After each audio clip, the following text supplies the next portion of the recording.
یہ مکہ کی خاموش رات تھی، اور تاریخ ایک ایسے لمحے کے قریب تھی جو پوری انسانیت کی تقدیر بدلنے والا تھا۔ مکہ کی گلیوں میں ایک ایسی خاتون رہتی تھیں جن کا نام عزت، حکمت اور کردار کی علامت تھا۔ وہ تھی حضرت خدیجہ بنت خویلد رضی اللہ عنہا۔ وہ صرف ایک کامیاب تاجرہ نہیں تھیں، بلکہ اللہ کے اس عظیم منصوبے کا حصہ تھیں جس کے ذریعے اسلام کی روشنی دنیا میں پھیلنی تھی۔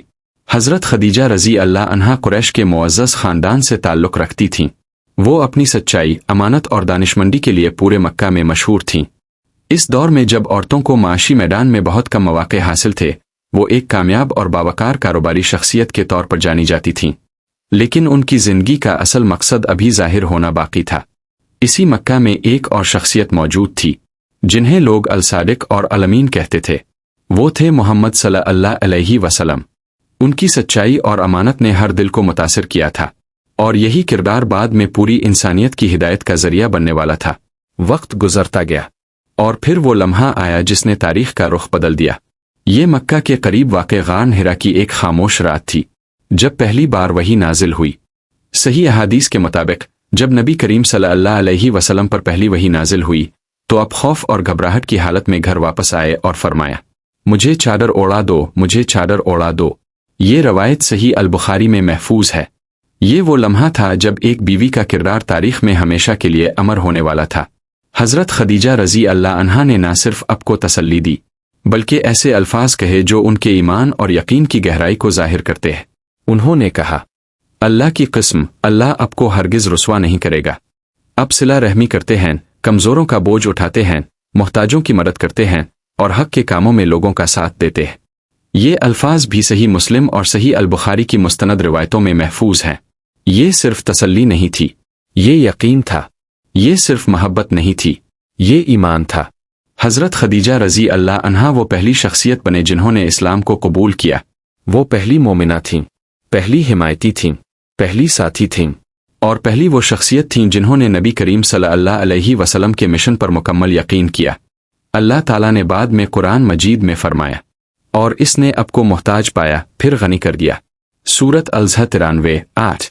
علماء اس آیت کی تفسیر میں بیان کرتے ہیں کہ اللہ نے نبی کریم صلی اللہ علیہ وسلم کو حضرت خدیجہ رضی اللہ عنہا کے ذریعے مالی استحکام عطا فرمایا، لیکن ان کی عظمت صرف دنیاوی حمایت تک محدود نہیں تھی۔ ایک دن جب حضرت جبرائیل علیہ السلام نبی کریم صلی اللہ علیہ وسلم کے پاس آئے تو انہوں نے فرمایا، یہ خدیجہ ہیں۔ جب وہ آئے تو انہیں ان کے رب کی طرف سے سلام پہنچائے اور انہیں جنت میں موتیوں کے گھر کی خوشخبری دے جہاں نہ کوئی شور ہوگا اور نہ کوئی تھکن۔ یہ عظیم اعزاز بھی صحیح البخاری اور صحیح مسلم میں محفوظ ہے۔ سوچئے، اللہ خود حضرت خدیجہ رضی اللہ عنہا کو سلام بھیج رہا ہے۔ یہ وہ مقام ہے جو صرف ایمان، قربانی اور اخلاص سے حاصل ہوتا ہے۔ نبی کریم صلی اللہ علیہ وسلم نے اپنی زندگی میں ان کی محبت اور وفاداری کو کبھی نہیں بھلایا۔ صحیح احادیث کے مطابق اب صلی اللہ علیہ وسلم نے فرمایا، بہترین عورتوں میں مریم بنت عمران اور خدیجہ بنت خویلد شامل ہیں۔ یہ روایت صحیح البخاری اور صحیح مسلم میں موجود ہے۔ حضرت خدیجہ رضی اللہ عنہا نے اسلام کے ابتدائی اور مشکل ترین دور میں نبی کریم صلی اللہ علیہ وسلم کا ساتھ دیا۔ انہوں نے اپنی دولت، اپنی طاقت اور اپنی زندگی کو اللہ کے راستے میں لگا دیا۔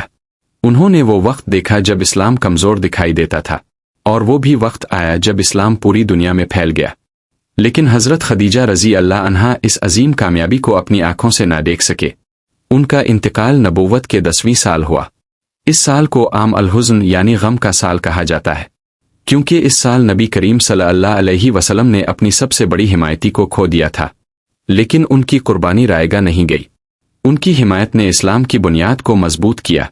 ان کا ایمان تاریخ کا حصہ بن گیا، اور ان کا نام ہمیشہ کے لیے ان عظیم ترین خواتین میں شامل ہو گیا جنہوں نے دنیا کی تقدیر بدل دی۔ حضرت خدیجہ رضی اللہ عنہا صرف ایک کامیاب تاجرہ نہیں تھی، وہ ایمان کی بنیاد تھی، وہ اسلام کی پہلی محافظ تھی، اور وہ خاتون تھیں جنہوں نے تاریخ کا رخ بدل دیا۔